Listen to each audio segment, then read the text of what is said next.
The following is an editorial by attorney-author Andrew J. Shatkin titled, Why I Believe in Democracy, Part 2. In my previous video, entitled Why I Believe in Democracy, I commented on a book entitled The Future of Freedom by Mr. Zakaria. Mr. Zakaria noted that the Congress, or House of Representatives, stands at the bottom of most surveys, and he states that we do not need more democracy, but less. As I stated, I find these ideas disturbing.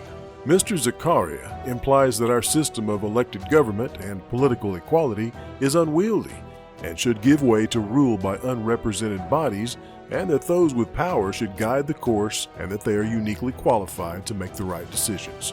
I noted that democracy does not mean that all people are equal. My position is that the rule of the elite few, or appointed, should be subject to the electorate. Without laws to control untrammeled human nature, we are barbarians. The dispersal of power is necessary knowing who we are as human beings, and knowing what we actually may do. I would like now to comment on certain positions taken by New York Times writers and columnists. Mr. Brooks, in the New York Times op-ed of March 25, 2016, criticizes Mr. Trump. He says that he has no ideas and will be the worst president if elected. He also says that Mr. Trump is loveless. I have no comment on these comments by Mr. Brooks. However, I do say that he states no facts, but only conclusions and criticisms. In a column in the New York Times on Sunday, March 20th, 2016, Mr. Douthat states that Trump's backers are working class and blue collar. That may be so, but there is an implication in this statement that working class people and blue collar voters are somehow intellectually lacking. I must remind the New York Times and its writers that Jesus Christ was a carpenter, St. Paul was a tentmaker, and a number of the disciples were fishermen. In fact, Jesus was roundly criticized in his own time for associating with sinners and publicans. I challenge Mr. Douthat's assumption that working class people are intellectually lacking on the basis of what I just said. This group of uneducated individuals, although St. Paul was highly educated, in 400 years transformed the thinking of the known world.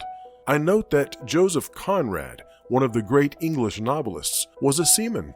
I also note in one instance, in a column by Mr. Krugman in the New York Times of March 25, 2016, there is a reference to elite Republicans who have denounced Mr. Trump. In present society, there is much use of the word elite. I am not sure what Mr. Krugman means here. If he means well-educated, powerful, and wealthy, I part ways with this definition of elite. Elite is based on talents, ability, and character, not wealth, power, or education. In fact, I radically differ with this understanding of the term elite. The elite is Jesus of Nazareth. The elite is St. Paul. The elite is Mother Teresa. The elite is St. Francis. The elite is Tolstoy. The elite is John Milton, the elite is Bach, and the elite is Mozart. If Mr. Trump, for the New York Times, is not sufficiently elite, then our understandings of the essential meaning of that term are in radical distinction. I do recall in my daily readings of the New York Times columns, which I may add I find most interesting and most stimulating and most informative, continuously make use of the term elite concerning Mr. Trump's Republican opposition. If the New York Times thinks that the less educated voters who do manual work are intellectually lacking, then I must inform the New York Times that Jesus said the poor were blessed. Apparently, he did not think them stupid or incapable of critical thinking.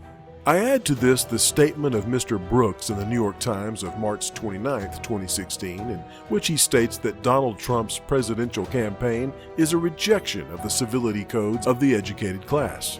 I object to this class-bound statement and note that Jesus was executed as a criminal, surrounded by two criminals, and Abraham Lincoln was educated, as far as I know, only to 4th grade. Thus, I find the statement of Mr. Brooks about the educated classes somewhat puzzling.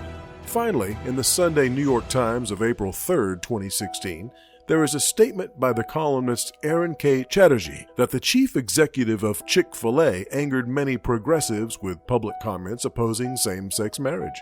I am somewhat confused by the use of the word progressive. I note that most of the world's great religions and churches, including the Roman Catholic Church, the Orthodox Church, the conservative Protestant churches, Islam, and Orthodox Jewish communities all oppose same-sex marriage. The issue for the chief executive here is a moral issue. Whether favoring same-sex marriage is progressive is not the issue, but the issue is a moral issue for many people. I suggest that Mr. Chatterjee redefine his analysis in ethical and moral terms rather than labeling something progressive that for many people that I describe is a backward glance.